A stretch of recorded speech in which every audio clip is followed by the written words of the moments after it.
The Knicks are going to beat the Pacers and get to the NBA Finals. Go New York, go New York, go. Knick Mania is happening in NYC, and we're breaking it all down. Coming up next on The Big Lead.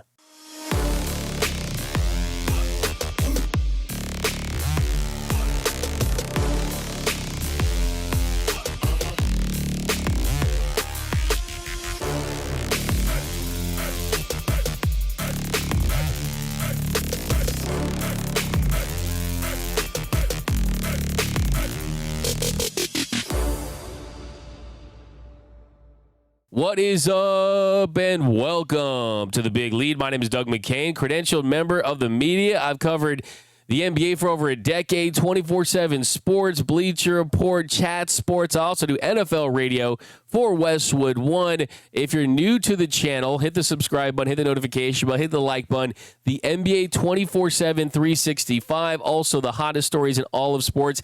And if you want to win a jersey, comment Luka Magic down below.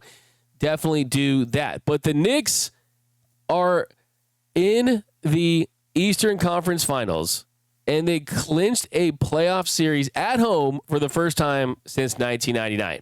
Knick Mania was real. All the celebrities were out. Celebrity Row, Ben Stiller, and all the old Knick players there, Patrick Ewing and Stephon Marbury, Latrell Sprewell. I mean, Knick Mania is crazy. The fans are absolutely unhinged. The fans have lost their minds. Here, check this out.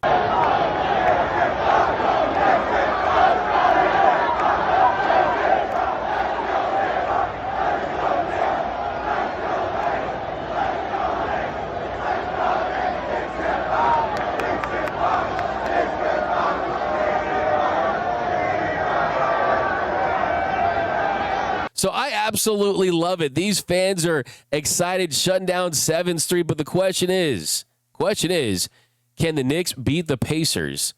And I think they absolutely can. Now, first look at the schedule. So game 1 is going to be this Wednesday at MSG. All games on TNT. So games 1 and 2 in New York goes Wednesday, Friday. Then Sunday, Tuesday, May 25th and May 27th in Indiana. And then you go back to New York for Thursday, May 29, Game 5. Then Game 6 and 7, Game 6 in Indy, May 31st. And then Game 7 would be in New York, Monday, June 2nd. So I think the top storyline here is the Knicks and the Pacers. They ended up in nearly the same space in their stats and their efficiency. It's really interesting to look at these two teams juxtaposed to each other statistically. They both limited opponents to 113.3 points per 100 possessions and were separated by just 1.9 points per 100 on the offensive end. These teams mirror each other in a lot of different ways, and when you look at the eye test, you definitely kind of change things. New York, you're playing more the half-court style. You let Jalen Brunson find those openings, and it's either for himself or his teammates, and you got Karl Anthony Towns, Karl Anthony Towns, they combine for more than 50 points nightly during the regular season. So Cat and Jalen Brunson, they're doing most of the work on the group project for the offensive scoring output. But then you got the other dudes that step up in big ways. Guys like Josh Hart, OG Anunoby, Mikal Bridges, guys that can shoot threes, guys that can play defense and mix it up from that standpoint. And you know why they have a bench that does not really step up that much. I mean, you look at those guys, it's very pivotal that they contribute offensively because the Knicks bench, they have a league low 21.7 points per game, and that's why they also play the fewest minutes. So this is a top-heavy Knicks team that you need your top players to contribute for them to have any chance of winning. And you look at Indiana, they've been a team that can switch it up. They can put pressure on you from 94 feet, kind of run and gun, and they can score in transition. And you have guys that can also play in the half court as well. I mean, they can really mix it up. And they also have a little more depth, and they kind of spread out their scoring a little more. 7 Pacers average at least 10 points or more. You got Pascal Siakam, 20.2 points per game. That was their only player that was in the NBA's top 50 in scoring, and Tyrese Halliburton as well, while he's definitely stepped it up too. Halliburton has been extremely clutch, game winners, just been ridiculous this postseason. He's been incredible. So he's hot right now. And just in the actual pace as the NBA defines it, the Pacers are ranked 7th and the Knicks are just 26th. So it's interesting to see those contrasting styles when the Pacers want to go that route. But they can play any which way and still have success. So, yeah, this is going to be a matchup where it's Tyrese Halliburton. He has been a hell of a player for sure. And then we know that Jalen Brunson, I mean, people are talking about him as one of the best Knicks of all time, that he's already on the Mount Rushmore of Knicks players. And, yeah, Halliburton's not a 20 points per game scorer, right? 18.8 points per game, can each almost double-digit assists. But Jalen Brunson's going to be kind of that guy that I think has the pressure on him for his team to do the bulk of the scoring versus Halliburton has other guys that can step up and score as well. And then I think, too, one of the big kickers in the season is you've got Karl-Anthony Towns. And Karl-Anthony Towns, the guy has a lot of voices. He also has a lot of different playing styles. By the way, did you see this? Karl-Anthony Towns with the zesty lean, throwing out his New York accent. Here's Karl-Anthony Towns' New York accent here. You know, to all my brothers that was with me at Rucker Park, all the brothers that was with me in all those AAU games in the tri-state, especially in New York, you know, I dedicate this to them. New York, New York. Give me my Timbs. Give me my black Air Forces.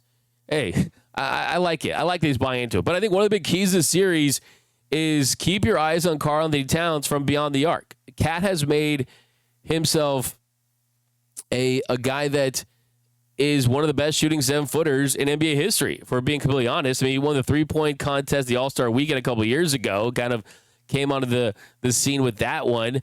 And then, look, he's someone that is around 40% for his career from three. And his ability to spread the floor for Jalen Brunson and create lanes and give the New York's wings those opportunities to score is going to happen because he can stretch like that. So he's going to have to be able to make threes this series, and it's something that it really demoralizes teams. When Cat is hitting from three, it really takes this offense for New York to another level. And Towns is coming off a series, though, against Boston where he did not shoot well from beyond the arc. Against the Celtics, he went 3 for 19 from downtown. That's 15.8%, okay? That's not the 40% that he shot throughout his career, and he's going to need to step up and do that. And you've got Miles Turner on Indiana's side. He can hit some threes as well. He isn't the most mobile defender, but the other Pacers bigs like Siakam and Toppin, they can hang with Towns on the perimeter. So we'll see. That's a major X factor. If you're looking for an X factor, is can Towns hit his threes, and he's going to get open threes.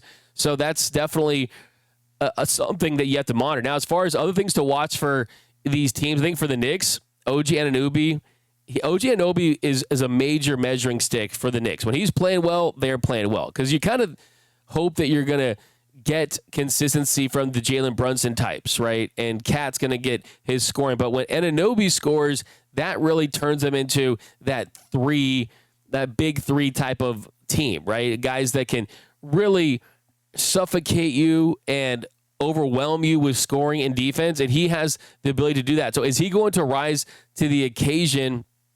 I think the beauty of that is, in his case, he can set the tone on either the offensive end or the defensive end. So it's not like they're desperate for him to score, but if Jalen Brunson and Cat have it going, he can have the impact on the defensive end and then kind of measure his offensive output as the game goes along.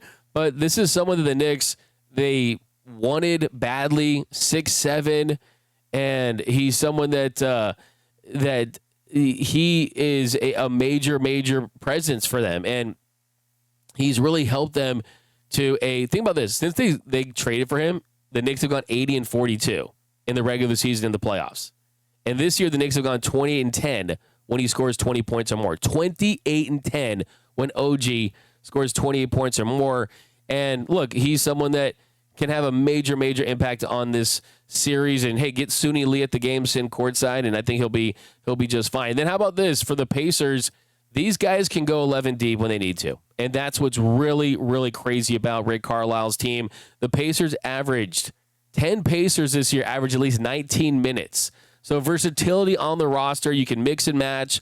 Tom Thibodeau, he doesn't have that luxury to do that. He needs the guys that are playing for him to to play well and play extended minutes. And the Knicks and their training staff, they've done a great job keeping these guys healthy, but the longer the season goes and the more physical it is, that's going to start to favor the Pacers.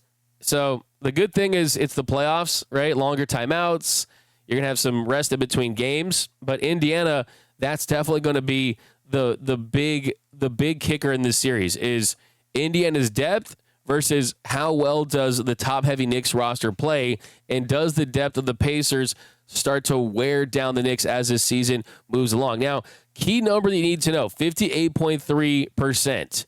Through the first couple of rounds, the Pacers have had an effective field goal percentage of 58.3%. That would be the highest number in NBA history for the playoffs. In the regular season, the Pacers, 115.4 points per 100 possessions.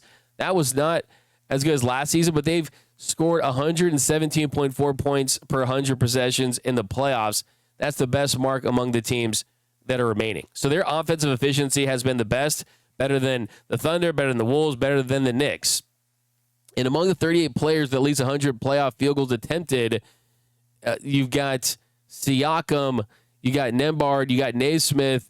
They rank first, second, and third when it comes to effective field goal percentage. 65.2% for Nesmith, 60.6% for Nembhard, and 60.1% for Siakam. So, I mean, that's big time right there. I mean, they're efficient, right? So that's massive. That really, really is. And the Knicks, they had their worst defensive stretch in games 3 through 5 against the Celtics, and then they played their best defense in game 6. So over the full series, they did hold the Celtics to 8.9 fewer points per 100 possessions, but you have to remember that Jason Tatum was out. It's the playoffs, so we'll see. I mean, Tom Thibodeau, he hung his hat on defense throughout his career, and that's kind of why he is the coach that he is.